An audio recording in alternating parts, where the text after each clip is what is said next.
ઈસુની જય. આવો પ્રાર્થના કરીએ.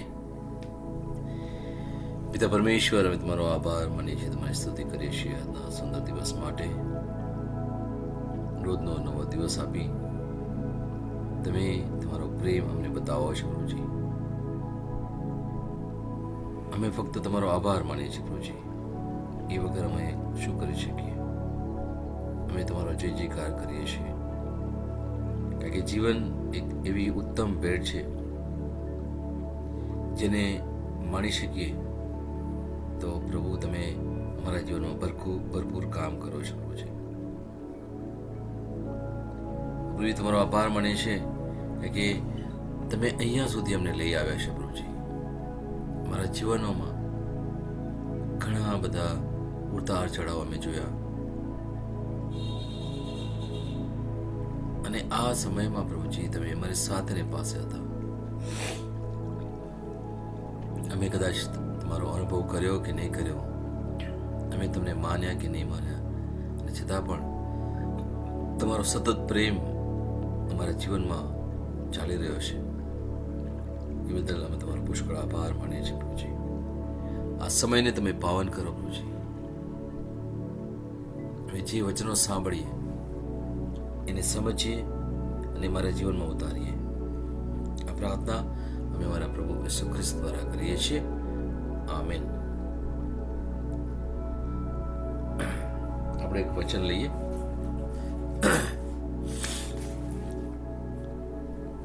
માથીનો 7મો અધ્યાય એની પહેલી કડીથી 5મી કડી સુધી. માથી 7:1-5. બીજાઓનો ન્યાય ન કરો, જેથી ઈશ્વર પણ તમારો ન્યાય ન કરે. જે રીતે તમે બીજાઓનો ન્યાય કરશો, તે જ રીતે ઈશ્વર પણ તમારો ન્યાય કરશે. અને જે ધારાધોરણો તમે બીજાઓને માટે વાપરો છો, તે જ તેઓ તમારે માટે વાપરશે. તું તારા ભાઈની આંખમાં તણખલું જુએ છે, અને તારી પોતાની જ આંખમાં પડેલો લાકડાનો ભારોટિયો કેમ જોતો નથી? તારી પોતાની જ આંખમાં લાકડાનો ભારોટિયો હોવા છતાં તું તારા ભાઈને એમ કહેવાની હિંમત કેમ કરે છે કે મને તારી આંખમાંથી તણખલું કઢવા દે? ઓ ઢોંગી, તારી પોતાની આંખમાંથી એ લાકડાનો ભારોટિયો પ્રથમ કાઢી લે, અને ત્યાર પછી જ તને તારા ભાઈની આંખમાંનું તણખલું કાઢવાનું સારી રીતે સૂઝશે. આ પ્રભુની વાણી છે.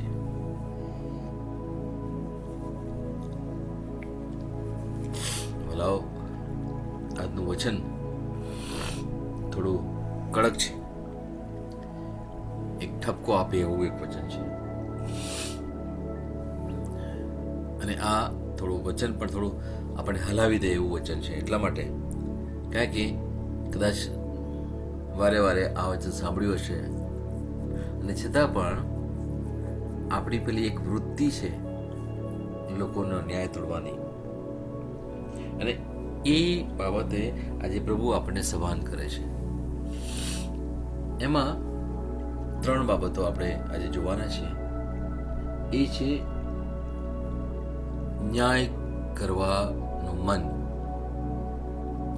બીજું છે જડ અથવા જટિલ મન, અને ત્રીજું છે શંકાસ્પદ મન. અહીંયા જે વચન આપ્યું છે વાલાઓ, એ વચન આપણને એટલું સુંદર રીતે બતાવે છે. અને પ્રભુ ઈસુ આપણને બધાને એક બાબતથી બહુ જ સજાગ કરવા માટે પ્રયત્ન કરે છે. અને સૌથી પહેલો જે વાક્ય છે જે બીજાઓનો ન્યાય ના કરો. એટલા માટે કારણ કે જો આપણે બીજાનો ન્યાય તોડીશું તો અહીંયા શું છે બીજું વચન, જેથી ઈશ્વર પણ તમારો ન્યાય ના કરે. બાઇબલમાં જે પણ સલાહ સૂચનો છે ત્યાં એક કહેવાય ને કે શરત પ્રભુ હંમેશા આગળ મૂકે છે, એક કન્ડિશન મૂકે છે.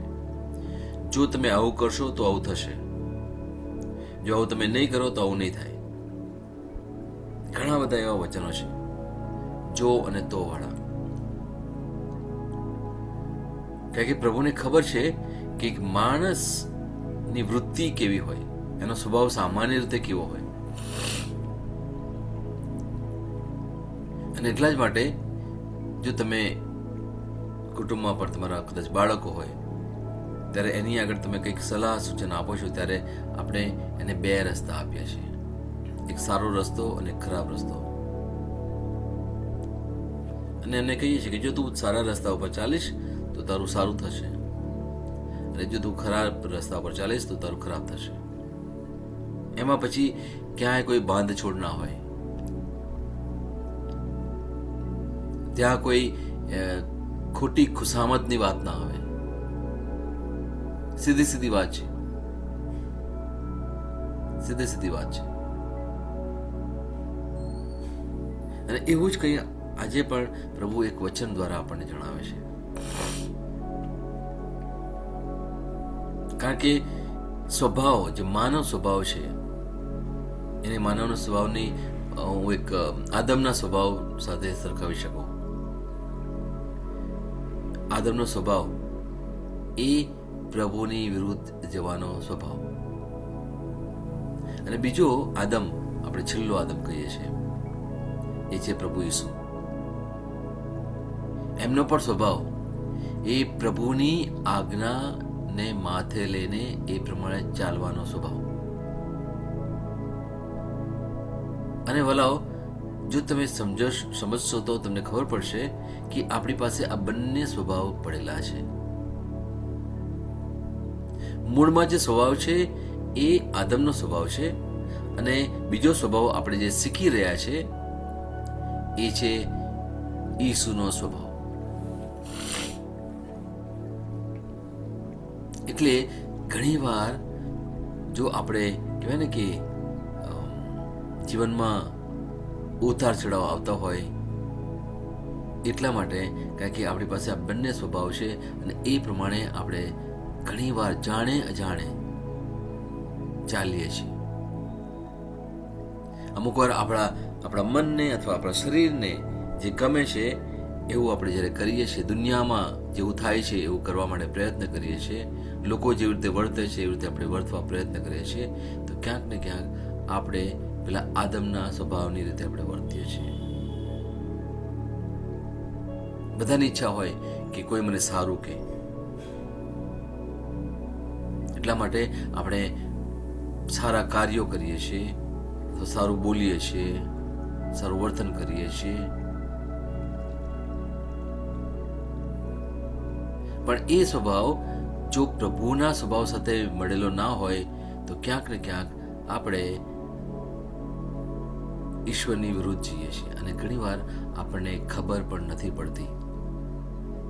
જે દુઃખની વાત એ છે કે આપણે જે બોલીએ છીએ અથવા જે કંઈ કરીએ છીએ, આપણને લાગે છે કે આ સારું છે અથવા સાચું છે, પણ પ્રભુની દ્રષ્ટિએ એ સારું અથવા સાચું ના હોઈ શકે. અને એ બાબતે આજે પ્રભુ આપણને કંઈક અલગ રીતે વાત કરે છે આપણી સાથે, અને એ છે ન્યાય કરવાની વાત. કોઈનો પણ તમે ન્યાય ના કરો, કોઈના વિશે તમે ખોટું નહીં બોલો. કોણ કેવું છે, શું કરે છે, એ કોઈ જવાબદારી આપણી નથી. કારણ કે આપણે પોતાની જાતની જવાબદારી લેવાની છે.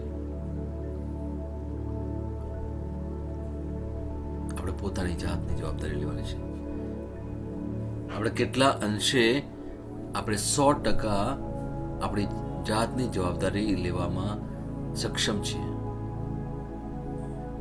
કોઈ પણ કહી નહીં શકે કે હા, હું મારી પોતાની જાતની 100% જવાબદારી લઉં છું. નહીં. કેમ? કારણ કે મેં કહ્યું એ પ્રમાણે કે આપણામાં આ બે સ્વભાવ પડેલા છે વાલો, એક આદમનો સ્વભાવ અને એક ઈસુનો સ્વભાવ. એટલા જ માટે ઘણીવાર આપણે ઘણું બહુ સારું પણ કરી દઈએ છીએ, અને ઘણીવાર આપણે એકદમ એની વિરુદ્ધનું પણ કરી દઈએ છીએ. આ છે માનવ સ્વભાવ. અને આપણે જે શરૂઆતથી જે વાત કરી રહ્યા છે એ છે ઈશ્વરીય સ્વભાવ કેળવવાની વાત. ઈશ્વરીય સ્વભાવ. ઈશ્વરીય સ્વભાવ શું છે? જ્યાં પ્રેમ છે, ફક્ત પ્રેમ છે, જ્યાં આશા છે, જ્યાં શ્રદ્ધા છે, જ્યાં આજ્ઞા પાલનનો સ્વભાવ છે, જ્યાં શાંતિ છે, જ્યાં આનંદ છે, ઈશ્વરીય સ્વભાવ. અને ક્યાંક ને ક્યાંક જો આપણે આ બાબતમાં ઊણા ઉતર્યા હોય તો આજે આપણે મનન ચિંતન કરવું પડે વાલો આ વચન ઉપર. શું છે આપણે જોઈએ. સૌથી પહેલો જે મુદ્દો છે એ છે સ્વ પરીક્ષણ. ઈસુ આપણને બીજાઓ પ્રત્યે દંભી અથવા નિંદાકારક વલણ સામે ચેતવણી આપે છે. આપણે ક્યાંક ને ક્યાંક જાણે અજાણે આપણે દંભ કર્યો છે. કઈ બાબતનો દંભ? કે હું તો બહુ સારો છું, હું તો બહુ સારી છું. અને કોઈ ક્યારેક ને ક્યારેક આપણને એ સ્વભાવ ઉપર જ્યારે ટકોર કરે અથવા કોઈ પણ એને અંગ્રેજીમાં છે રિમાર્ક કરે ત્યારે આપણને તરત જ ખોટું લાગી જાય.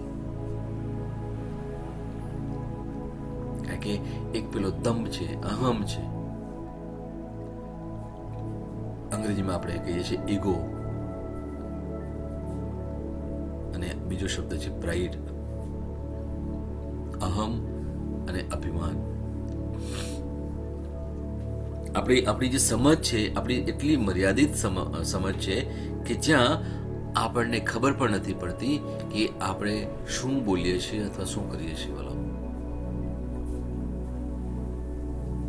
અને એટલા જ માટે આપણે ન્યાય તોડીએ છીએ. એ આવો એ તેવો. અને આપણે જ્યારે આ પ્રમાણે કરીએ છીએ એ દ્વારા આપણે કંઈક અલગ બતાવવા માટે પ્રયત્ન કરીએ છીએ. અને શું બતાવવા પ્રયત્ન કરીએ છીએ એ આગળ આપણે જોઈશું. બીજો મુદ્દો છે ભારો અને ઘાવ. બીજા વ્યક્તિના દોષો સુધારવાનો પ્રયાસ કરતા પહેલા તમારી પોતાની ખામીઓ જોવી જોઈએ. આજે પ્રભુ આપણને આ વચન દ્વારા કહે છે, તું તારા ભાઈની આંખમાં તણકલું જુએ છે અને તારી પોતાની જ આંખમાં પડેલો લાકડાનો ભારટીયો કેમ જોતો નથી? કેટલી મોટી સરખામણી કરી છે. જો તણકલું એકદમ નાનું ઝીણું, એ તો ખટકે ચોક્કસ. એક નાની રજ પણ આંખમાં પડે તો એ ખટકે. પણ પ્રભુ ઈસુ આપણને શું કહે છે કે તારા આંખમાં તો લાકડાનો ભારોટ્યો, ભારો, લાકડા એટલે મેં જોયો છે ભારો, લાકડાનો ભારો, એની વાત કરે છે. બહુ ખતરનાક વાત કરે છે પ્રભુ. અને ક્યાંક ને ક્યાંક આપણે સાંભળીએ છીએ પણ કદાચ કહે ને માથાની ઉપરથી જતું રહ્યું, સમજણ નહીં પડી. એ દ્વારા પ્રભુ શું કહેવા માંગે છે આપણે હજુ સુધી સમજ્યા નથી. એટલા માટે પેલો સ્વભાવ હજુ પણ ચાલી રહ્યો છે.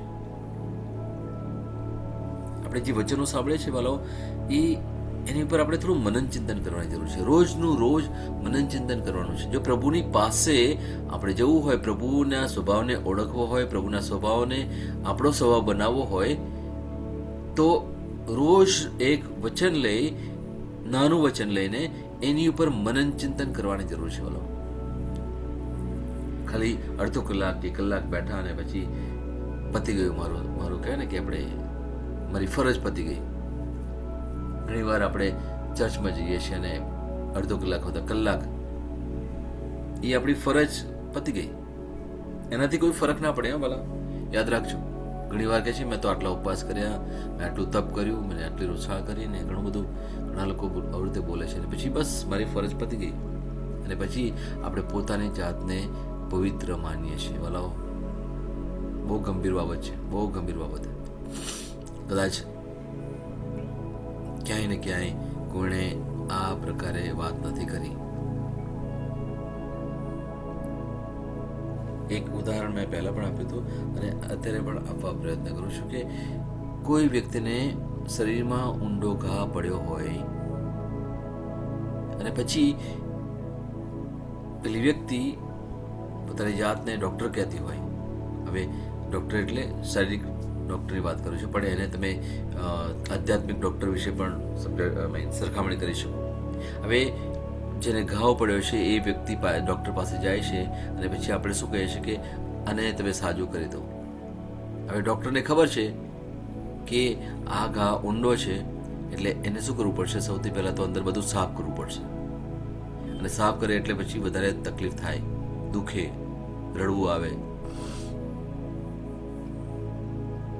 પછી આપણે શું કહીએ? ના ના ના, બહુ દુખે, કશું ના કરશો. શું કરો? ખાલી ઉપરથી પટ્ટી મારી દો બસ. હવે ડૉક્ટરને ખબર છે કે ઉપરથી પટ્ટી મારવી એનાથી તો ઘાવ સારો ના થાય, પણ વધારે ખરાબ થશે. કારણ કે ઉપરથી બંધ છે, આપણને લાગે છે બધું સારું છે, પણ અંદર વધારે ખરાબ થઈ જાય, એ ઘાવ વધારે ઊંડો જાય. અને એટલે સુધી કે જો એ હાડકાને સ્પર્શે તો પછી તમારે એ અંગ કાપવું પણ પડે. આટલી ખરાબ હાલત થઈ શકે. અને છતાં પણ આપણે જાણે આપણે કહીએ છીએ કે નહીં, ખાલી ઉપરથી પટ્ટી મારો. અને એવા પણ ડૉક્ટર હોય, એ કડક ના હોય અને એ કહેવાય ને કે તમને ખુશ કરવા માટે પ્રયત્ન કરતા હોય તો કહે છે હા કશો વાંધો નહીં, હું ઉપરથી પટ્ટી મારી દઉં છું, થોડો મલમ મૂકી દઉં છું, પતી ગયું, જાઓ ઘરે.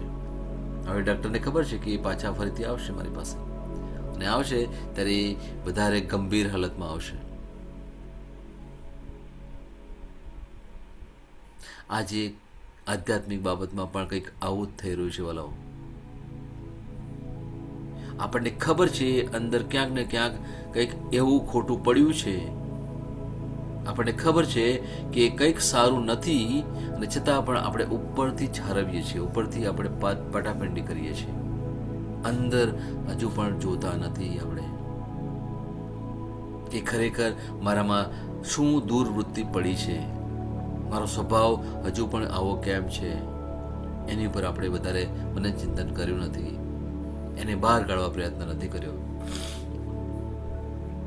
આપણામાં પેલો દુર્ગુણ છે, આપણામાં પેલી ભૂલો છે, આપણામાં હજુ પણ પેલા પાપ પડ્યા છે, અને એને પણ આપણે હજુ પણ છારવીએ છીએ. ઘાવ ઊંડો છે વાલાઓ, એને સાફ કરવો પડે. ના ચાલે, ના ચાલે. એટલા જ માટે આજનું જે વચન છે માથીનો 7મો અધ્યાય 1 થી 5 કડી, પ્રભુ બહુ જ કડક રીતે વાત કરે છે. જે વાત એવી કરે છે કે તમારા અંદર સુધી ઘૂસી જાય. અને પ્રભુ કહે છે સમજો તમે, તમારામાં આટલા બધા દુર્ગુણો છે, આટલા બધા પાપ છે, આટલી બધી ભૂલો છે, આવો ખોટો સ્વભાવ છે, અને એવું લઈને તમે ફર્યા કરો છો અને પછી બીજાનો ન્યાય કરો છો. તમે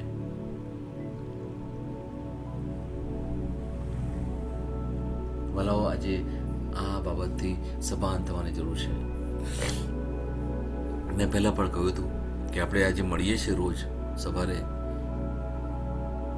એ કોઈને ખુશ કરવા માટે નથી, કે હું કરવા ખાતર કરું છું એ પણ નથી. આમાં સમયની જરૂર પડે છે, તૈયારીની જરૂર પડે છે. ઘણી વાર સમય પણ નથી હોતો, ઘણી વાર મોડી રાત્રે મારે મિશન માટે પણ જવું પડે છે, અને છતાં પણ સવારે મારે આવવું જ પડે. ઘણી વાર ઘરમાં અમુક એવા પ્રસંગો આવે છે કે ઓફિસમાં પણ એવો સમય જ્યાં હું ખરેખર બહુ બિઝી હોઉં છું, છતાં પણ પ્રભુ મને કહે છે કે નહીં, સવારે ઉઠ અને બોલ. જે લોકો સાંભળે એ ઠીક છે. અને અમુક લોકોને પ્રભુ લઈને આવે છે અને કહે છે કે જા, તું આ સાંભળ અને તું તારા જીવનમાં ઉતાર.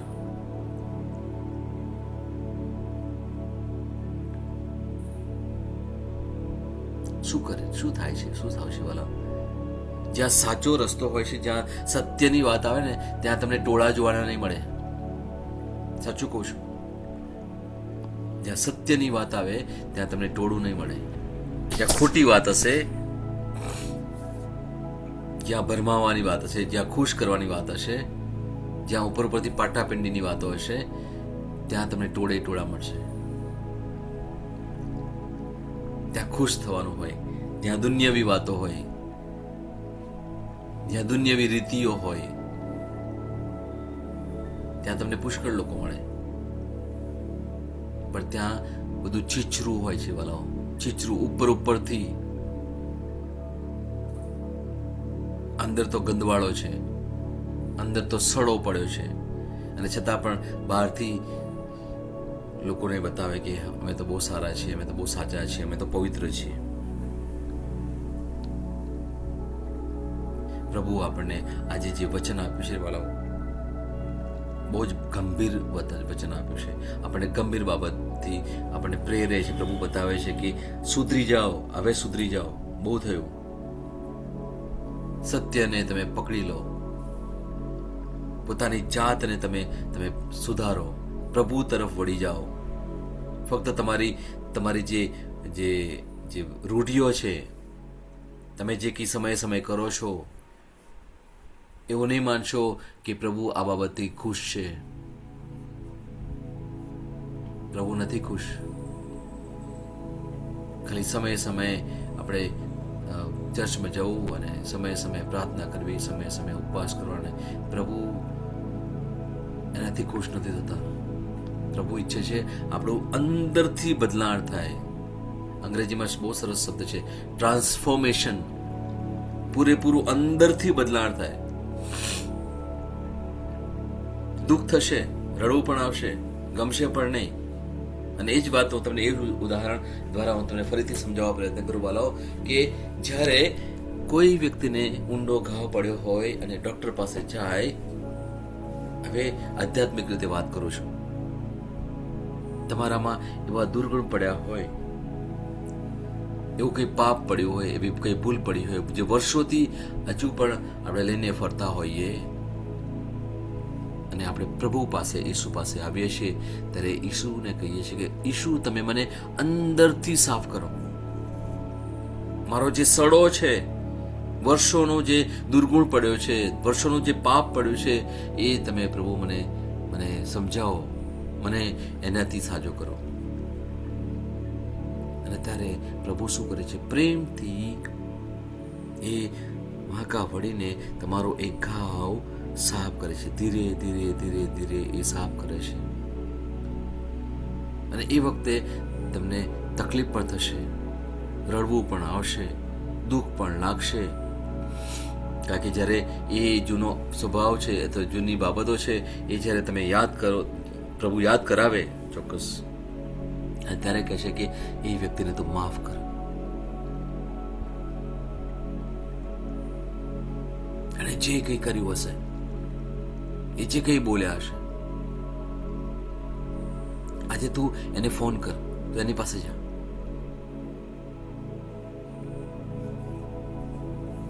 અને ના હોય તો કશું વાંધો નહીં, તો એને દિલથી તો માફ કરી શકે. કર, આજનો દિવસ છે. કોઈનો ન્યાય ના તોડીશ. તું જાણે કોઈનો ન્યાય તોડ્યો હશે, તો તું એ માફી માંગ. એ વ્યક્તિઓની સામે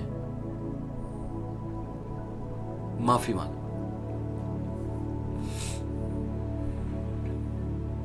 પ્રભુને આજે આપણા જે ઘાવ છે એને સાફ કરવા દઈએ ભલાઓ. આપણી અંદર જે ઊંડા ઘાવ પડ્યા છે, એક ઘાવ નથી, ઘણા ઘા છે, નાના મોટા ઘા પડ્યા છે, એને સાફ કરવા દઈએ, માફ કરી દઈએ. સૌથી મોટી બાબત છે ભલાઓ, આપણે માફ કરવાની વાત આવે. અને આજે બીજું એક જે કહેવાય ને કે થોડી ગંભીર વાત હું તમને કરવા પ્રયત્ન કરું છું કે ભલાઓ, આપણે આપણી જાતને માફ કરીએ. ભલાઓ, આપણી જાતને માફ કરીએ. બીજાને માફ કરવું ઘણી વાર સહેલું થઈ જાય છે, પણ જ્યારે પોતાની જાતને માફ કરવાનું આપણા માટે ખરેખર અઘરું છે.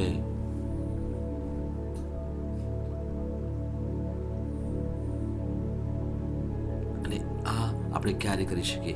જ્યારે પ્રભુની કૃપા આપણી પર હોય, પ્રભુની દયા આપણી પર આવે, ત્યારે જ આપણે આ બાબત કરી શકીએ. સમજદારી,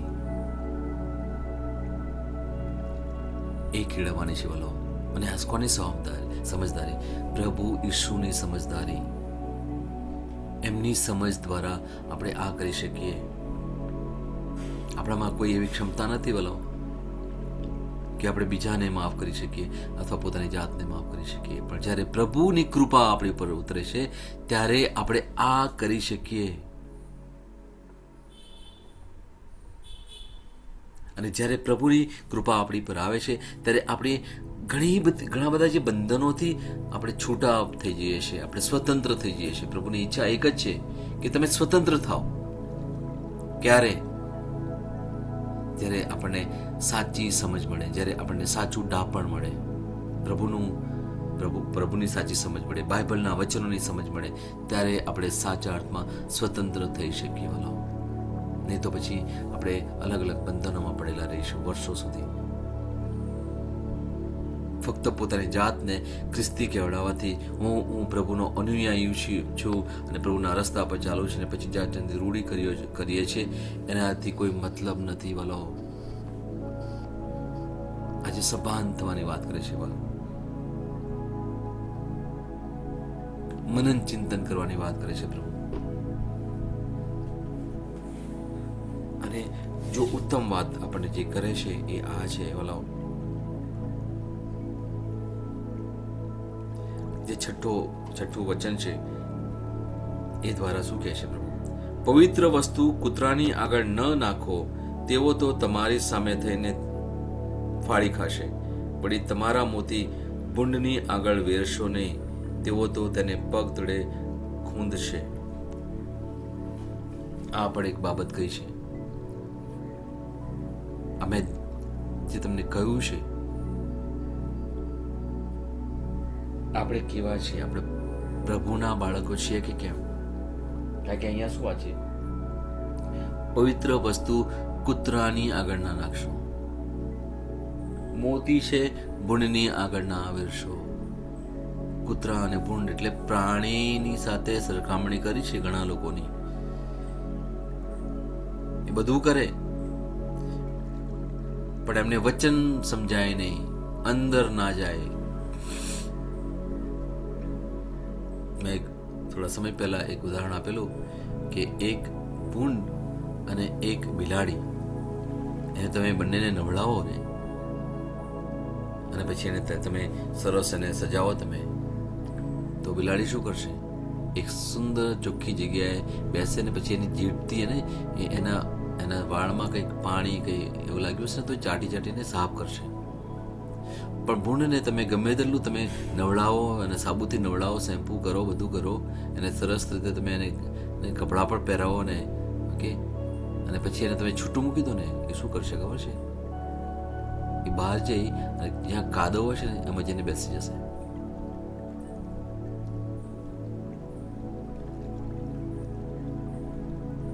ખાલી પોતાની જાતને ખ્રિસ્તી કહેવડાવવાથી ફરક ના પડે વાલાઓ. પ્રભુ કોઈ ખ્રિસ્તી ધર્મ ફેલાવવા માટે નતા આવ્યા. એ પૂરી માનવ જાત, પૂરી સૃષ્ટિના પ્રભુ છે. ફક્ત પ્રભુ ઈચ્છે છે કે વ્યક્તિ પોતાનો મન ફેર કરે, પોતાનો સ્વભાવ બદલે અને ઈશ્વરીય સ્વભાવ કેળવે. આ વચનો દ્વારા પ્રભુ રોજ ને રોજ શું કહે છે? એક જ બાબત કહે છે, બસ તમે વિશ્વાસ કરો મારામાં અને મારામાં આશા રાખો. બસ હું તમારા જીવનમાં ઘણું બધું સારું કરનાર છું. જ્યારે પ્રભુ આ પ્રમાણે કહે છે ત્યારે વલાઓ આપણે એ બાબતથી સભાન થવાની જરૂર છે. એ બાબતને આપણે જીવનમાં ઉતારવાની જરૂર છે. અને એટલા જ માટે આ જે વચનો છે વલાઓ, એને રોજ ને રોજ એની ઉપર આપણે મનન ચિંતન કરવાની જરૂર છે. જો તમે આ 30-40 મિનિટ તમે બેઠા હોય આ રીતે, અને પછી એ બાબતોને આપણે વાગોળવાની જરૂર છે. દિવસ દરમિયાન એની પર મનન ચિંતન કરવાની જરૂર છે કે આજે પ્રભુએ જે વચન આપ્યું છે એનો અર્થ શું છે. પ્રભુ તમે મારી સાથે વાત કરો, પ્રભુ મને કંઈ શીખવો, તમે મારે વધારે સારું બનવું છે, મારે તમને વધારે પ્રેમ કરવો છે પ્રભુ, મારે તમારા જેવું બનવું છે પ્રભુ, મને તમારો સ્વભાવ જોઈએ છે.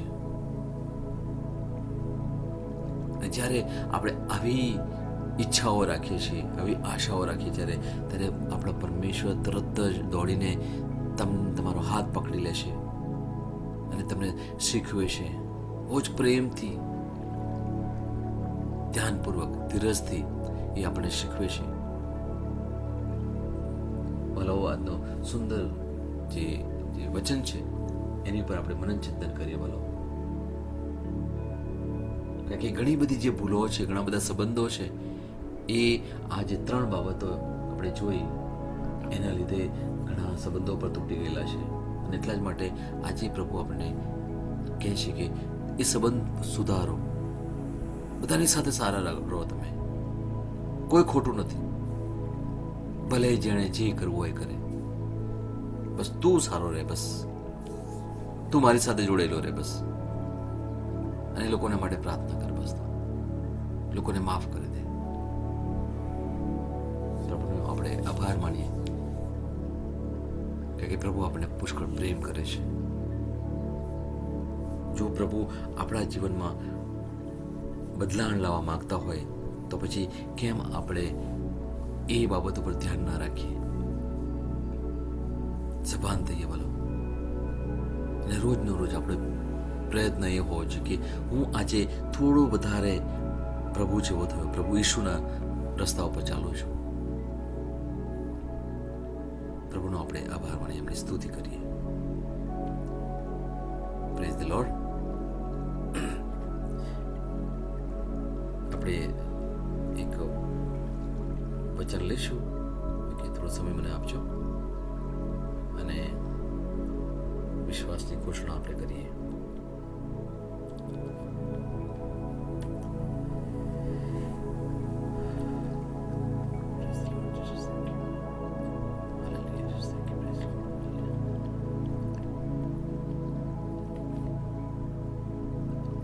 તમે એ રીતે બોલો કે અર્થપૂર્ણ રહે.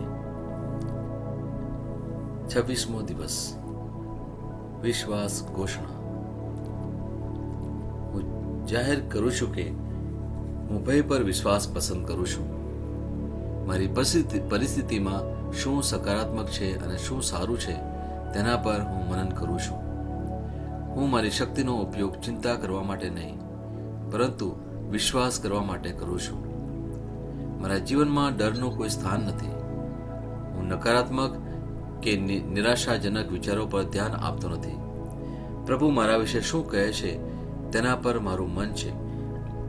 હું જાણું છું કે તેમની યોજના મારી સફળતા, વિજય અને વિપુલતા માટે છે. આ મારી ઘોષણા છે. દૈવી સ્વાસ્થ્ય કબૂલાત. હું ખ્રિસ્તની પર્યાપ્તતામાં આત્મનિર્ભર છું. હું થાકતો નથી કે હારતો નથી. હું નિર્બળ થતો નથી અને હું બેહોશ થતો નથી, કારણ કે હું દરરોજ ઈશ્વરની કૃપા જોઉં છું. પવિત્ર આત્મા દ્વારા મારી શક્તિ દરરોજ નવીન થાય છે અને હું દરેક વસ્તુ માટે જીવંત, મજબૂત, ઉત્સાહિત અને તાજગી અનુભવું છું. આમેન. હું જે પણ ઈશ્વરના નામ પર બોલું તે થશે જ. હું મજબૂત છું, હું તંદુરસ્ત છું, હું ધન્ય છું, હું સમૃદ્ધ છું, હું શક્તિશાળી છું, હું અભિષિક્ત છું, હું મુક્ત છું, હું પ્રભુનો વિશ્વાસી છું, હું પ્રભુ અને મનુષ્ય દ્વારા પ્રિય છું. હું જે જોઉં છું તે નથી બોલતો, પણ જે જોવા માંગુ છું તે બોલું છું. હું એક અવિભાજ્ય બીજ છું. હું મારા પ્રભુના ઘરમાં સારી જમીન પર રોપાયો છું. હું મારા ઈશ્વરની વાડીમાં નારિયેળના ઝાડની જેમ ફૂલું ફાલું છું. હું ખરા સમયમાં મબલક પાક આપું છું. હું પ્રભુમાં તાજા લીલા વૃક્ષો જેવો છું. હું વૃદ્ધાવસ્થામાં પણ ફળદાયક રહીશ. મારા પાન કદી નહીં કરમાય. હું જે પણ પ્રભુ ઈસુના નામમાં કામ કરીશ તેમાં સફળ થઈશ. ઈસુના નામમાં વસ્તુ હંમેશા મારા માટે કામ કરી રહી છે. હું ખ્રિસ્ત ઈસુમાં દરેક આત્મિક આશીર્વાદ મેળવનાર છું. હું મારા મનને ખ્રિસ્તના મન જેવું સંપૂર્ણ થવાનું કહું છું અને તેને નિર્દેશ આપું છું કે તે પ્રભુના વચનો દ્વારા ચાલે. હું મારા રજ્જુ અને ચેતાને જીવનની વાત કરું છું. હું મારા સ્નાયુઓ અને અસ્થિબંધન માટે તાકાત બોલું છું. હું મારા હૃદય સાથે જીવન શક્તિની વાત કરું છું. હું સામાન્ય શ્વાસની પ્રક્રિયા જાળવવા માટે મારા ફેફસા અને પેશીઓ સાથે વાત કરું છું. હું મારી કિડની, યકૃત અને સ્વાદુપિંડને સંપૂર્ણ સ્વાસ્થ્ય અર્પું છું. મારા લોહીના દરેક કોષમાં જીવન છે. મારા હાડકાં સાદા અને નાજુક અસ્થિઓ ગોઠવાયેલા, મજબૂત અને મક્કમ છે. મારી આંગળીઓ ઉત્તમ રીતે કાર્ય કરે છે. મારી આંખોનું તેજ સારું છે. મારા કાન શ્રેષ્ઠ રીતે કાર્ય કરે છે. મારી ત્વચા નવા જન્મેલા બાળક અને ઈશ્વરની સુંદરતા જેવી મુલાયમ અને તંદુરસ્ત છે. મારા વાળના મૂળ સજ્જડ છે. મારા વાળને મજબૂત રહેવાનો આદેશ આપું છું અને જ્યાં વૃદ્ધિની જરૂર હોય ત્યાં હું વાળ ઉગવાનું કહું છું. મારા દાંત, અવાળા, જડબા, રક્તવાહિની બધું જ સ્વસ્થ, મજબૂત અને સંપૂર્ણ છે. મારા બધા હોર્મોન્સ અને ન્યુરોકેમિકલ ટ્રાન્સમીટર એકબીજા સાથે સંપૂર્ણ સુમેળમાં છે અને તેમના કાર્યોને સામાન્ય રીતે ચલાવી રહ્યા છે. પાચન તંત્ર તંદુરસ્ત છે. તમામ ખોરાકને પચાવવા સક્ષમ છે. હું ખ્રિસ્તની આજ્ઞાપાલનમાં તમામ પ્રકારના વ્યસનો, માદક દ્રવ્યો, ખાવું પીવું, મીડિયા, વિલંબ, ગપશપ, આળસ, અતિશય ઊંઘ, સુસ્તી, અનિવાર્ય ખરીદી અને દરેક પ્રકારનો અતિશય વપરાશ તમામને કાબૂમાં લાવું છું. જેમ ઈસુ છે તેવો જ હું છું. મારી પ્રજનન પ્રણાલી પૂરતી માત્રામાં અને સારી ગતિશીલતા દ્વારા શુક્રાણુનું ઉત્પાદન અને જમા કરી રહી છે. બહેનો માટે મારી પ્રજનન પ્રણાલી સમયસર ઈંડા કોષો ઉત્પન્ન કરે છે તથા જન્મ સુધી ગર્ભનું રક્ષણ અને પોષણ કરે છે. મારા અંગની દરેક પેશીઓ સંપૂર્ણ રીતે કાર્ય કરે છે અને હું મારા શરીરમાં કોઈ પણ ખામી કે ખોડખાપણને નકારું છું. મારી સંપૂર્ણ માનવ શરીર રચના અને શરીર વિજ્ઞાન ખ્રિસ્ત ઈસુમાં પૂર્ણ થયેલ છે. ઈસુના નામે હાલેલુયા, આમેન. ઈશ્વર પિતા મને પ્રેમ કરે છે, હું જાણું છું. ઈશ્વર પુત્ર મને પ્રેમ કરે છે, હું જાણું છું. ઈશ્વર આત્મા મને પ્રેમ કરે છે, હું જાણું છું. ઈસુની જય. તમે અનમ્યુટ કરી શકો.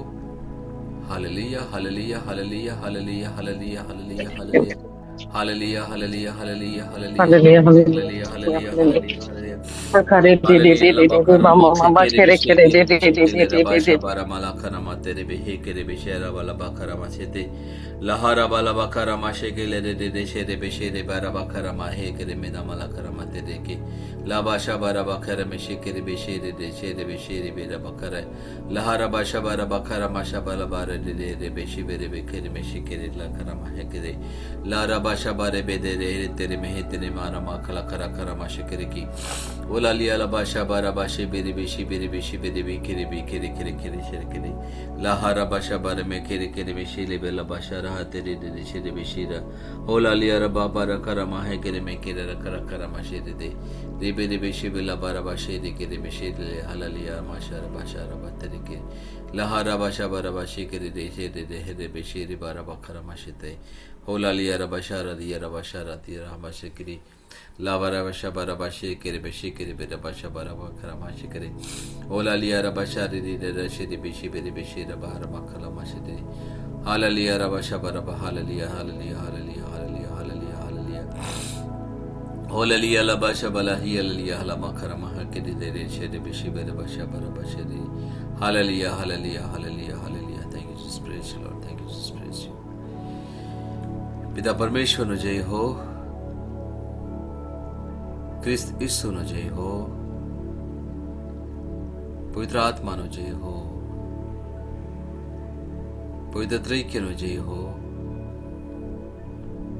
ઈસુની જય.